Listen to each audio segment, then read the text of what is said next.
The call came on a Tuesday afternoon while I was reviewing quarterly reports for my hospitality empire. Victoria Chen, Madison's wedding planner, sounded nervous as she delivered the message my family had obviously rehearsed. "Miss Harrison, I'm calling about your sister's wedding next Saturday. Your family has decided to revoke your invitation. They feel you're not needed anymore and that your presence might cause unnecessary drama." I leaned back in my leather chair, looking out at the city skyline from my penthouse office. For 3 years, my family had assumed I was barely scraping by as a freelance event coordinator, taking on small birthday parties and anniversary dinners.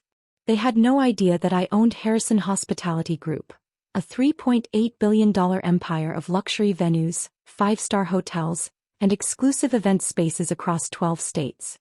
"That's fine, Victoria," I said calmly, setting down my Mont Blanc pen. "But tell them something for me." "What would you like me to tell them?" I smiled, glancing at the signed contract on my desk. The same contract Madison had begged me to help her secure 6 months ago when she couldn't afford her dream venue. The contract for Chateau Belmont, the most exclusive wedding venue in the state, with a 2-year waiting list and a $250,000 minimum. "Tell them the venue they booked is actually mine." The silence on the other end was deafening. "I'm sorry, what did you say?" "Chateau Belmont. I own it, along with 37 other luxury venues across the country. You might want to check your contracts more carefully, Victoria." The backstory began 18 months ago when Madison announced her engagement to Trevor Walsh, son of a prominent tech entrepreneur. The family immediately went into overdrive planning what Dad called the wedding of the century. Mom hired Victoria Chen, the most expensive wedding planner in the state, and Madison set her sights on Chateau Belmont. There was just one problem: they couldn't afford it. I was having coffee with Madison when she broke down crying about the venue costs. Despite Dad's successful accounting firm and Mom's boutique real estate business, $250,000 for a single day was beyond their reach. Madison had been calling venues for weeks, getting rejected or quoted prices that made her panic. "Emma, I don't know what to do," she sobbed into her latte. "Trevor's family expects perfection. His mother keeps talking about their country club connections and how important this wedding is for business relationships. If I can't book somewhere spectacular, I'll be humiliated." That's when I made the call that would change everything. 2 days later, Madison called me screaming with joy. "Emma, you'll never believe it. Chateau Belmont had a last-minute cancellation. Victoria says it's a miracle. Someone paid the full deposit and then backed out. We get the venue for just the catering costs." I smiled and congratulated her, never mentioning that I'd personally paid the $250,000 deposit and covered all the additional fees. The miraculous cancellation was my own booking, transferred to Madison's name through a shell company. It wasn't charity. It was strategy. You see, I'd been quietly building my empire while my family dismissed me as the failure who couldn't hold down a real job. While they attended country club dinners and bragged about their conventional successes, I was acquiring distressed properties, renovating historic buildings, and creating the most sought-after event venues in the region. Harrison Hospitality Group started with a single bankrupt reception hall I bought for $180,000 when I was 26. The previous owners had no vision for its potential. I saw a diamond in the rough, a 1920s ballroom with original hardwood floors, crystal chandeliers, and architectural details that modern venues couldn't replicate. Within 6 months, I'd transformed it into the most booked wedding venue in the city. The profits from that first venue funded my second acquisition, then my third. By year 2, I owned 8 properties. By year 3, I had 22 venues across 4 states. The business model was simple: buy undervalued historic properties, restore them to their original grandeur with modern amenities, and create exclusive experiences that wealthy clients would pay premium prices to access. While other venue owners focused on volume, I focused on luxury and exclusivity. But my family never saw any of this success. To them, I was Emma the disappointment. Emma who dropped out of law school to play with parties. Emma who drove a modest Honda Civic and lived in a small downtown apartment. Emma who wore simple clothes and never flashed expensive jewelry. They didn't know about my real residence, a restored Victorian mansion on 12 acres overlooking the lake, purchased under the name of one of my holding companies. They didn't know about my collection of classic cars stored in a private garage facility, or my investment portfolio worth more than their combined net worth? I maintained the charade carefully. The downtown apartment was real. I used it as a city office and crash pad during busy event seasons. The Honda Civic was real too, though it was one of 15 vehicles I owned. I dressed modestly for family gatherings and kept my opinions to myself when they offered unsolicited career advice. You should really consider going back to school, Dad would say during Sunday dinners. Get a proper business degree. Maybe I could get you an entry-level position at the firm. The event planning thing is nice as a hobby, Mom would add, but you need to think about stability, health insurance, retirement planning, real adult responsibilities. Madison was the golden child, the successful marketing director who made smart choices and married well. She bought her first house at 28 with a conventional mortgage and a sensible budget. She drove a leased BMW, wore designer clothes, and documented her picture-perfect life on social media.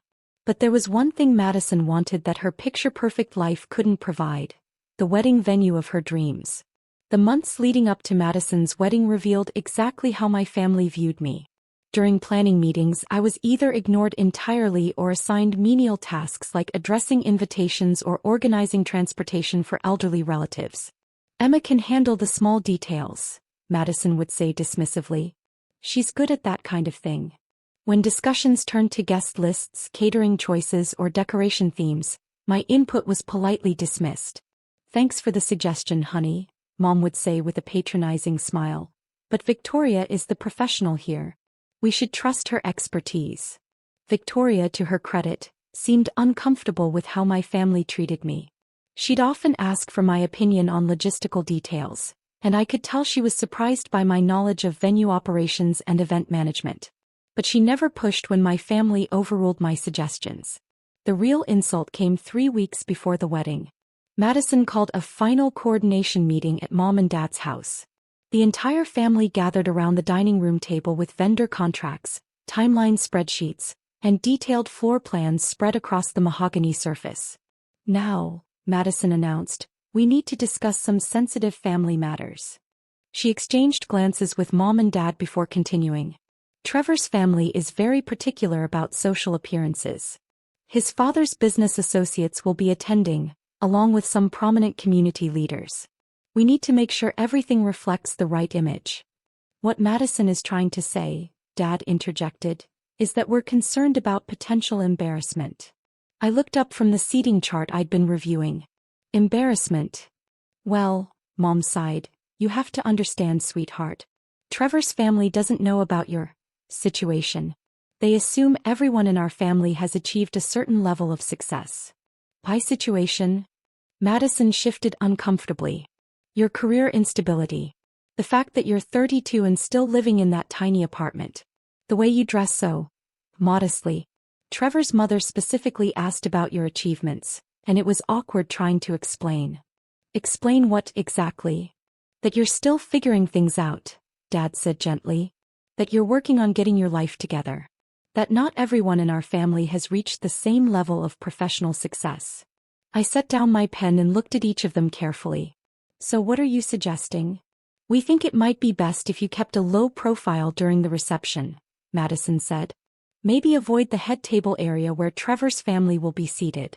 Stick to conversations with our side of the family, people who understand your circumstances. And perhaps, Mom added, don't mention your work unless specifically asked. If someone inquires about your career, maybe just say you're in event services and leave it at that. I nodded slowly. I see. It's not that we're ashamed of you, Madison rushed to explain. We love you exactly as you are. But this day is so important for my future with Trevor, and his family's opinion really matters for his business relationships. Of course, I agreed. I understand completely. That was Tuesday. By Friday, their understanding had evolved into something more direct.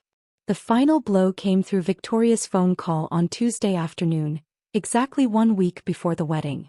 Miss Harrison, I'm calling about your sister's wedding next Saturday. Your family has decided to revoke your invitation. After I revealed that I owned Chateau Belmont, Victoria's voice became very small and very careful.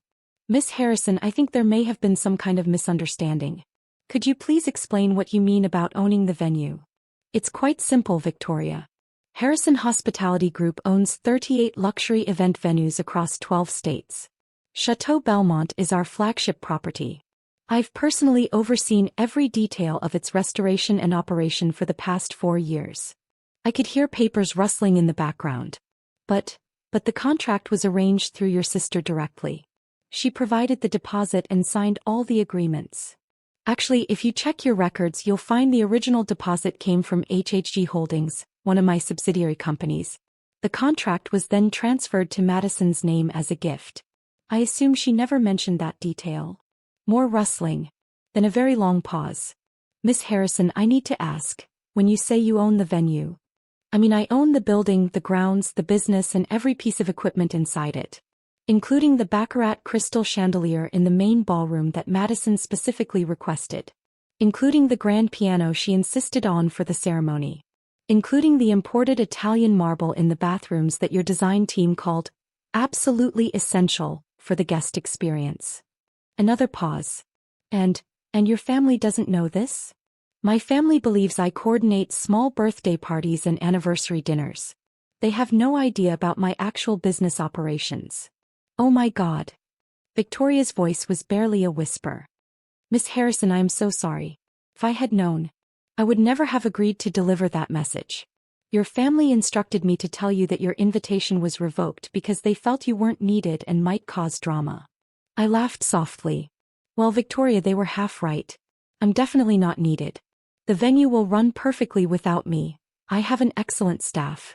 But as for the drama part, what should I do? Should I tell them immediately? No, I said, glancing at my calendar. Saturday is Madison's big day. Let her have her perfect wedding. But I want you to deliver a message for me. Of course. Anything. At exactly 11:30 p.m., when the reception is winding down and everyone has had enough champagne to be relaxed but not enough to forget the conversation, I want you to make an announcement. What kind of announcement? Tell the wedding party that the owner of Chateau Belmont would like to congratulate the happy couple personally. Then call me on speakerphone. And then I'll explain to Madison, Trevor, both families, and all their distinguished guests exactly who paid for their magical evening. Saturday arrived with perfect October weather. I spent the morning reviewing reports from my other venues, a corporate retreat at our Colorado Mountain Lodge, a charity gala at our Nashville mansion, and 3 smaller weddings at various properties across the region. At 2 p.m. I received a text from Mom. Hope you understand why we made this decision. It's what's best for Madison. At 4:30 p.m., Madison posted Instagram photos of herself in her wedding dress with the caption, surrounded by everyone who matters most. Perfect day at the perfect venue. #blessed #dream wedding.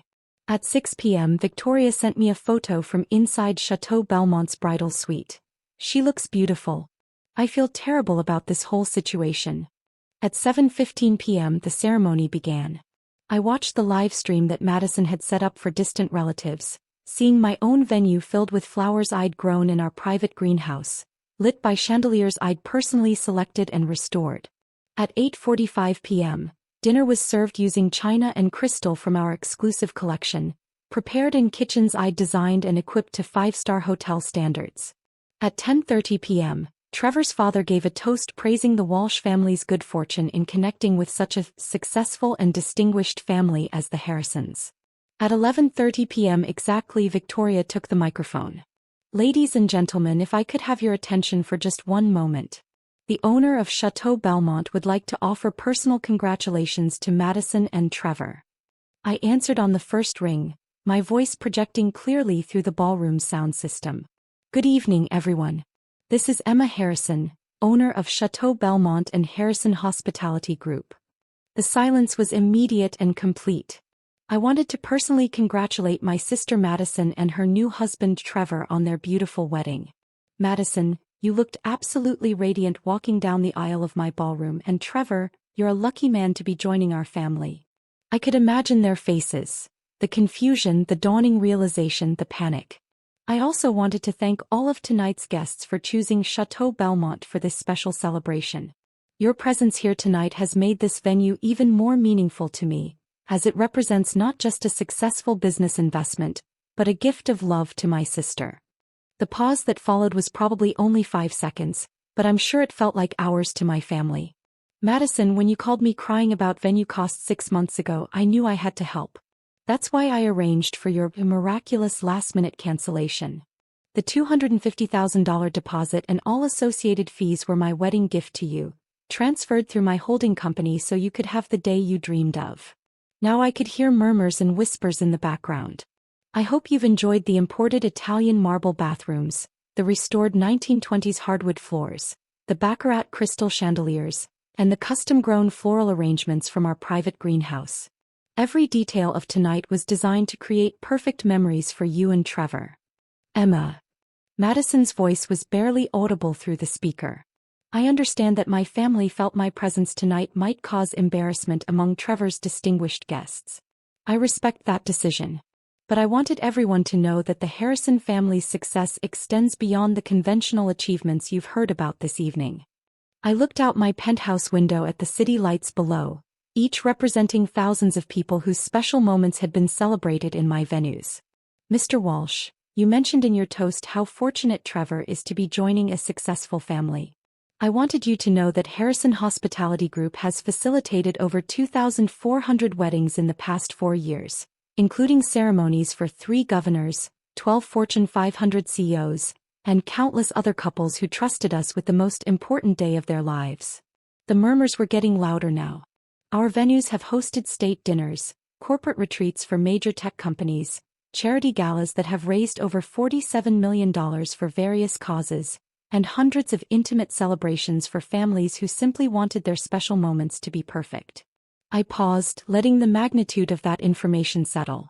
Madison, I hope you understand that my absence tonight wasn't about punishment or hurt feelings.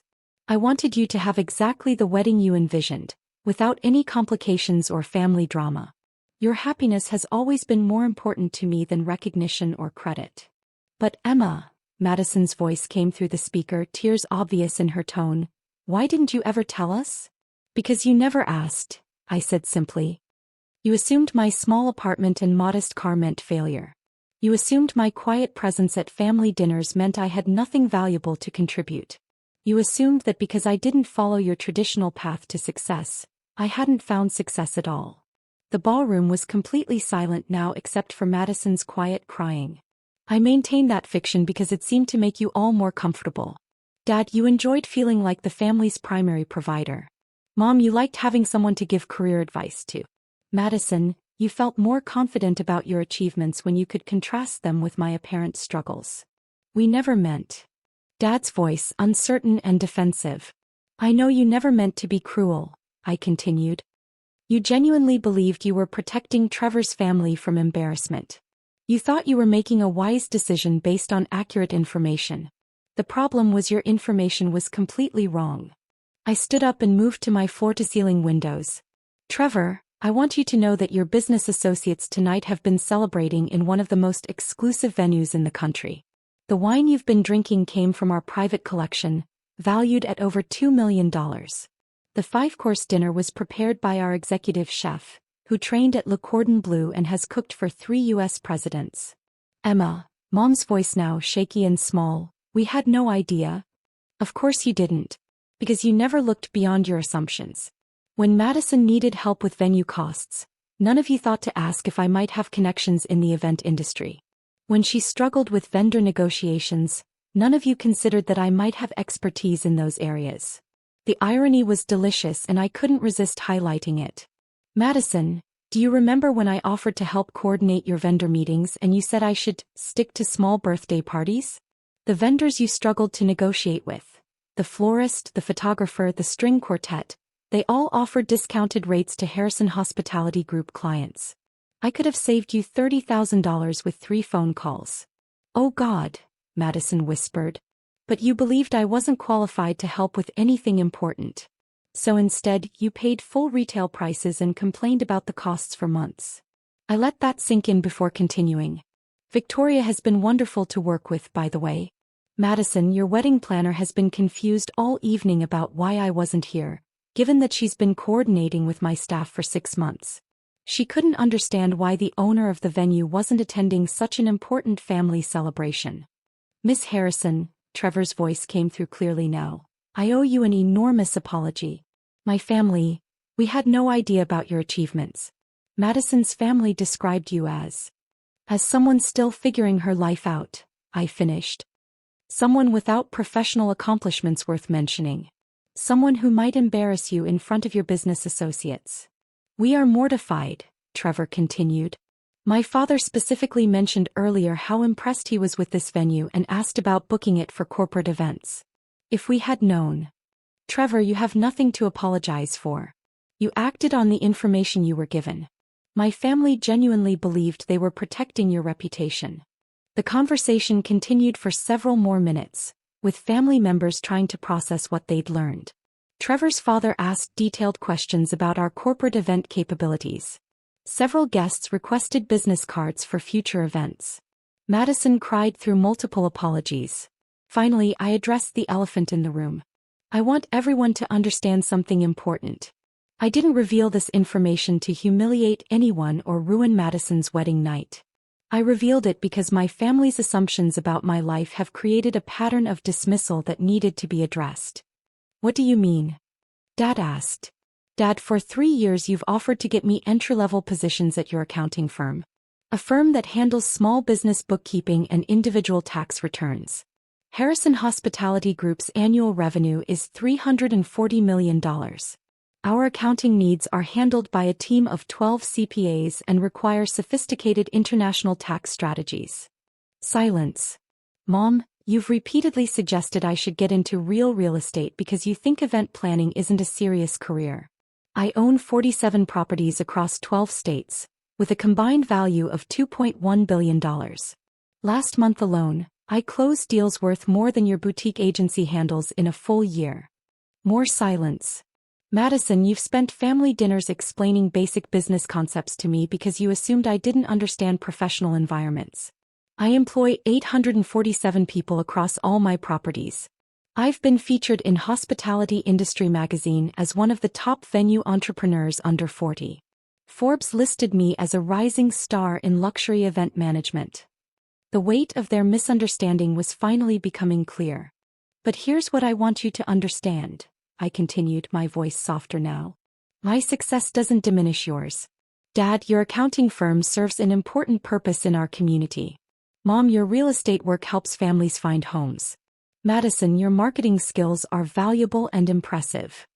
Then why didn't you ever correct our assumptions? Madison asked through her tears. Because I was curious to see how long you'd maintain them, I admitted. Because I wanted to understand if your love for me was conditional on my achievements.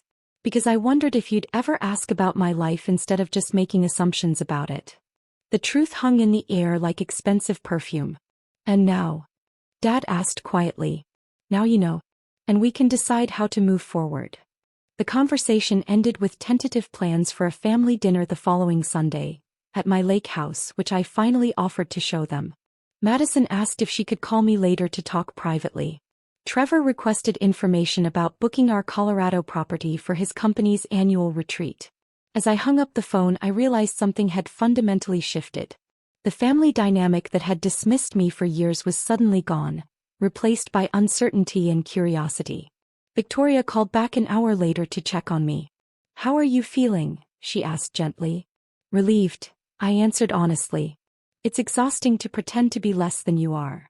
Your family seems genuinely shocked. Madison couldn't stop crying after you hung up.